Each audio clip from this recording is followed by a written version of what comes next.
नमस्कार, कानून की बात में आपका स्वागत है। मैं हूं आशीष भार्गव और मुद्दा एक ऐसा है 2016 का जिसने पूरे देश को, पूरे भारत के लगभग हर नागरिक को प्रभावित किया, चाहे छोटा हो, बड़ा हो, अमीर हो, गरीब हो। और ये मुद्दा था नोटबंदी का, जब नवंबर 2016 में सरकार ने अचानक 500 रुपये और 1000 रुपये के जो नोट थे उनको वापस ले लिया और कहा कि ये नोट अब प्रचलित नहीं होंगे। एक समय सीमा दे दी और इसके बाद लोगों की लंबी लंबी लाइनें बैंकों के बाहर, पोस्ट ऑफिस के बाहर लगी। नोट बदले गए, बैंकों में जमा हुए। 2000 का नया नोट और 500 का नया नोट बाज़ार में आया और उस समय बहुत सारे लोगों ने अपनी जान भी गंवाई। इसका विरोध भी हुआ, कई स्तरों पर सरकार पर सवाल उठाए गए और मुद्दा सुप्रीम कोर्ट में पहुंच गया। एक के बाद एक 58 याचिकाएं दर्ज हुई। हालांकि कुछ याचिकाएं पर्सनल, निजी मामलों को लेकर थी, जिनके पैसे जमा नहीं हो पाए थे या बदल नहीं पाए थे। लेकिन बहुत सारी याचिकाओं में पूरी नोटबंदी की प्रक्रिया को, नोटिफिकेशन को चुनौती दी गई थी और कहा गया था कि सरकार इस तरीके से बिना कानून लाए ये नहीं कर सकती और ये नोटबंदी प्रक्रिया का दुरुपयोग है और पूरी तरह असंवैधानिक है, इसे रद्द किया जाए। ये सुप्रीम कोर्ट से मांग की गई थी। सुप्रीम कोर्ट की 3 जजेस की बेंच ने इस मामले को 5 जजों के पीठ के पास, यानी संविधान पीठ के पास भेज दिया था, क्योंकि ये एक संवैधानिक मुद्दा है, ये कहा था। और संविधान पीठ के सामने ये सुनवाई नहीं हो पाई क्योंकि एक तो कोविड आ गया और फिर ये कोल्ड स्टोरेज में मामला रहा। अब नोटबंदी का मामला एक बार फिर सामने आ गया है निकल कर, और एक तरीके से बोतल से जिन्न बाहर आ गया है, क्योंकि सुप्रीम कोर्ट ने 5 जजों के संविधान पीठ ने केंद्र सरकार और आरबीआई को इस मामले में विस्तृत हलफनामा दाखिल करने को कहा है।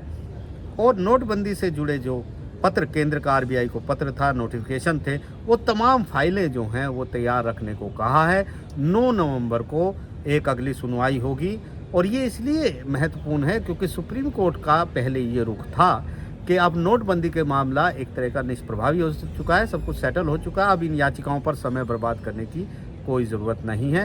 केंद्र सरकार ने भी यही दलील दी कि तुषार मेहता जो सॉलिसिटर जनरल हैं, उन्होंने कहा कि जो निजी परेशानियां लोगों की हैं उनको प्रशासनिक स्तर पर निपटा जा सकता है। सुप्रीम कोर्ट को, 5 जजों के संविधान पीठ को अब वक्त बर्बाद नहीं करना चाहिए इस मुद्दे पर, क्योंकि एक एकेडमिक मुद्दा रह गया है। लेकिन याचिकाकर्ताओं ने सुप्रीम कोर्ट को मजबूर किया, खासतौर पर पूर्व वित्त मंत्री पी चिदम्बरम, जो वरिष्ठ वकील के तौर पर यहाँ पर याचिकाकर्ता की तरफ से अपीयर हुए थे। उन्होंने कहा ये एकेडमिक मुद्दा नहीं है, वो साबित कर देंगे, ये एक जीवंत मुद्दा है, ये भविष्य का मुद्दा है और सरकार इस तरीके से आरबीआई एक्ट के तहत नोटिफिकेशन जारी करके नोटबंदी नहीं कर सकती है। एक कानून की ज़रूरत है, कानून, बिना कानून के इस तरह नोटबंदी नहीं हो सकती। ये प्रक्रिया सही नहीं है। सुप्रीम कोर्ट को इसमें दखल देना चाहिए और सुप्रीम कोर्ट में इस पर सुनवाई करके कोई कानून भी तय करना चाहिए ताकि भविष्य में ऐसा ना हो। ये एक बड़ा मुद्दा था और इस पर लगातार उन्होंने दलीलें दी कि किस तरीके से आरबीआई एक्ट के तहत एक नोटिफिकेशन जारी करके इस नोटबंदी का पूरा फैसला लागू कर दिया गया। उन्होंने 1978 का हवाला दिया कि किस तरीके से पहले एक अध्यादेश लाया गया था, फिर एक कानून लाया गया था और उसके बाद नोटबंदी की गई थी 1978 में। उसका बहुत व्यापक असर नहीं था क्योंकि सिर्फ 10,000 और 5,000 रुपये के जो नोट थे वो वापस लिए गए थे। लेकिन यहाँ 2016 में नोटबंदी का असर सभी पर पड़ा। 86% नोट जो थे वो देश की कुल करेंसी के 86% नोट अमान्य हो गए थे। ऐसे में सरकार किस तरीके से फैसला करे, कानून क्या हो, ये सुप्रीम कोर्ट का दखल देना यहाँ पर बहुत ज़रूरी है। और इन दलीलों ने सुप्रीम कोर्ट को मजबूर कर दिया कि इस मामले पर वो आगे सुनवाई करे, एक तरीके से रिवाइव कर दिया। और सुप्रीम कोर्ट ने केंद्र सरकार और आरबीआई से जवाब तलब कर लिया है, विस्तृत हलफनामा उसको दाखिल करना है। सुप्रीम कोर्ट आगे इस मामले की सुनवाई करेगा। और ये जो संविधान पीठ है 5 जजों का, इसमें इसकी justice S Abdul Nazeer, justice BR Gavai, justice AS Bopanna, justice V Ramasubramanian और जस्टिस BV नागरत्ना इसकी सुनवाई कर रहे हैं। और सुप्रीम कोर्ट ने, संविधान पीठ ने कुछ बड़ी बातें भी बोली हैं और कहा है कि नोटबंदी का फैसला, सवाल ये है कि आरबीआई एक्ट के तहत क्या किया जा सकता था, ये सरकार क्या ऐसा फैसला ला सकती थी, क्या जो प्रक्रिया का पालन किया गया वो सही था, ये सवाल उनके सामने है।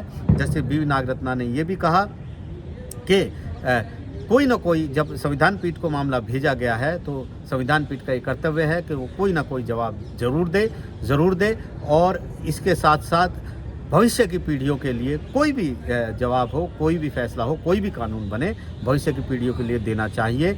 इसके अलावा उन्होंने ये भी कहा कि हमें पता है कि हमारी लक्ष्मण रेखा कहाँ पे है, क्योंकि सरकार बार-बार कह रही है आर्थिक नीतियाँ हैं और सुप्रीम कोर्ट को आर्थिक नीतियों में दखल नहीं देना चाहिए। लेकिन यहाँ पर सुप्रीम कोर्ट ने कहा उन्हें पता है कि उनकी लक्ष्मण रेखा कहाँ पर है, लेकिन एक भविष्य के लिए कानून तय किया जा सकता है कि अगर नोटबंदी करनी होगी तो किस कानून के तहत, तो किस प्रक्रिया के तहत होगी, ये सुप्रीम कोर्ट तय कर सकता है। तो बड़ी ये सुनवाई हुई है और बड़ा ये मामला है और इसके बड़े नतीजे भी निकलने की उम्मीद है।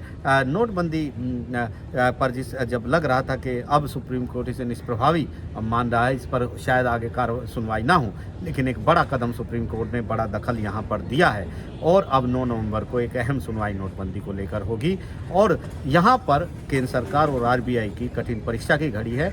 उन्हें ठोस अपने दलीलें देनी होंगी, दस्तावेज देने होंगे, क्योंकि यहाँ पीछे तो हम कह रहे हैं कि सरकारें जो दलीलें दे रही थी कि टेरर फंडिंग रुक जाएगी, ब्लैक मनी रुक जाएगी, ऐसा तो कुछ हुआ नहीं है। जब ये नए नोट आ गए थे तो उसी समय छापे के दौरान लोगों के पास से कई जगहों का हवाला दिया, वहाँ से 2000 के नए जो नोट थे वो निकल कर आ रहे थे। तो ऐसे में सरकार किसी भी तरह जस्टिफाई नहीं कर सकती है और ये पूरी प्रक्रिया जो है वो सही नहीं थी।